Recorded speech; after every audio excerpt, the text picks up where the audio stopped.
আসসালামু আলাইকুম। সুরাইস কিচেন চ্যানেলে সবাইকে স্বাগত জানাচ্ছি আমার আজকের রেসিপিটি দেখার জন্য। আজকে আমি বাংলাদেশের খুবই জনপ্রিয় একটি হাতে মাখা মাছের রেসিপি আপনাদের সাথে শেয়ার করব। এটা খেতে যে ঠিক কতটা টেস্টি হয় তা না খেলে বুঝতে পারবেন না। আমি প্রথমবার যখন ট্রাই করেছিলাম তখনই খেয়ে এটার প্রেমে পড়ে গিয়েছিলাম, আর বাসার সবাই খেয়ে তো অনেক প্রশংসা করেছিল। এরপর থেকে কিছুদিন পরই রান্না করি।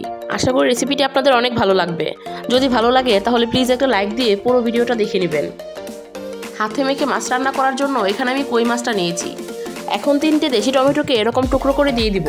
এখন হাফ কাপ মতো পেঁয়াজ বাটা দিয়ে দিব। এই রেসিপিতে পেঁয়াজ কুচির চেয়ে পেঁয়াজ বাটা দিলেই খেতে বেশি ভালো লাগে। 1 চামচ আদা বাটা দিব, স্বাদ মতো লবণ দিব, 1.5 চামচ মতো মরিচ গুঁড়া দিব, 1 চামচ হলুদ গুঁড়া। আমি এখানে মরিচ গুঁড়াটা একটু বেশি দিয়েছি কারণ জাল জাল হলেই খেতে বেশি ভালো লাগে। এটা কাঁচামরিচকে এভাবে ছিঁড়ে দিয়ে দিব। এরপর বেশি করে সরিষার তেল দিয়ে দিব। এই রেসিপিতে সরিষার তেলটাই বেশি ভালো লাগে, তবে আপনারা চাইলে সয়াবিন তেলও ব্যবহার করতে পারেন।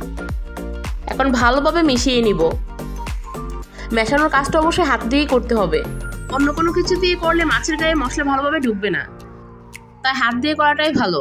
যত বেশি মশলার সাথে মাছগুলোকে ভালোভাবে মাখবেন তত বেশি মজা হবে, কেননা বেশি মাখানোর ফলে মাছের ভিতরে ভালোভাবে মশলা ঢুকবে। ভালোভাবে মাখানো হয়ে গেলে চেষ্টা করবেন 10 থেকে 15 মিনিট রেস্টে রেখে দিতে। আমার হাতে সময় ছিল না, তাই আমি মাখানোর সাথে সাথে চুলায় বসিয়ে দিচ্ছি।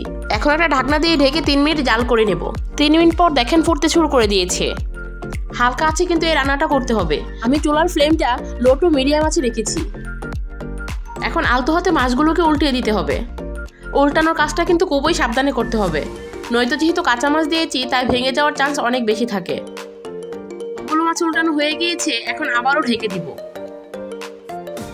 এখন আবারও 3 মিনিট ঢেকে রান্না করার পর ঢাকনা খুলে আবারও আলতো হাতে নেড়ে দিব, যেন নিচে লেগে না যায়। যেহেতু কোনো পানি ব্যবহার করিনি তাই নিচে লেগে যেতে পারে, তাই যেন নিচে লেগে না যায় এই জন্য নেড়ে দিব। কেননা একবার নিচে লেগে গেলে মাছের ফ্লেভার ও স্বাদ দুটোই নষ্ট হয়ে যাবে। মাছগুলোকে আমি আবারও আলতো হাতে উল্টিয়ে নিব। এখন ঢাকনা খুলে 2 মিনিটের মতো রান্না করে নিব। দেখেন টমেটোগুলো গোটা গোটা দেখা গেলেও টমেটো কিন্তু সিদ্ধ হয়ে গিয়েছে। টমেটোগুলো একটু বড় বড় টুকরো করে দেওয়ার কারণে টমেটোগুলো একদম গলে যাবে না। এখন সামান্য পানি দিয়ে দিব। এই রেসিপিতে যদিও ঝোলের পানি দেওয়া লাগে না, তারপরও আমি কিছুটা পানি দিয়ে দিচ্ছি, কেননা আমার কাছে এই রেসিপির মাছের চেয়ে ঝোলটা খেতে বেশি ভালো লাগে। আমি সামান্য ঝোল দিয়ে দিয়েছি, আপনারা চাইলে স্কিপ করতে পারেন। আবারও 3 মিনিটের মতো রান্না করে নিব।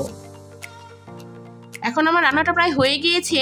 এখন নামানোর আগে হাফ চামচের মতো ভাজা জিরে গুঁড়া, কুচি করে কেটে রাখা ধনিয়া পাতা দিয়ে দিব। এখন ঢাকনা দিয়ে ঢেকে 1 মিনিটের মতো রান্না করে নিব।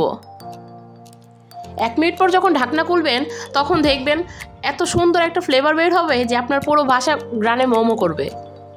আশা করি আমার রান্নার কালার আর গ্রেভিটা দেখেই বুঝতে পারছেন এই হাতে মাখানো কই মাছের রেসিপিটা কতটা মজা হয়েছে।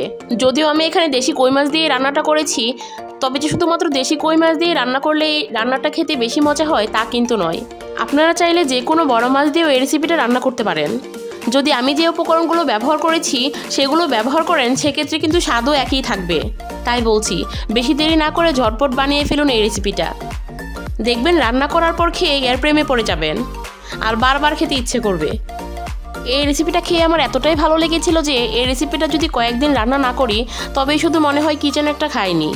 তাই কয়েকদিন পরই রান্না করি, তবে এক এক সময় এক এক মাছ দিয়ে রান্না করি। আর যেদিন রান্না করি সেদিন শুধু মনে হয় কখন হবে আর কখন খাবো, এতটাই ভালো লাগে এটা। দেখেন আজকেও কিন্তু আমি নামানোর সাথে সাথেই খেতে বসে গিয়েছিলাম। গরম ভাতের সাথে এমন একটা মাছের গ্রেভি থাকলে আর কি লাগে বলেন। আর এই মাছের গ্রেভিটা খেতে এতটাই মজা হয় যে শুধু গ্রেভি দিয়েই পেট ভরে ভাত খেয়ে ফেলা যাবে। আমার খাওয়া সব মাছের রেসিপির মধ্যে সবচেয়ে মজার রেসিপি হচ্ছে এই হাতে মাখানো কই মাছের রেসিপিটা। আমার রেসিপিটি আপনাদের কেমন লেগেছে কমেন্টস করে জানাবেন। ভালো লাগলে সাপোর্ট করে পাশে থাকবেন। আল্লাহ হাফেজ।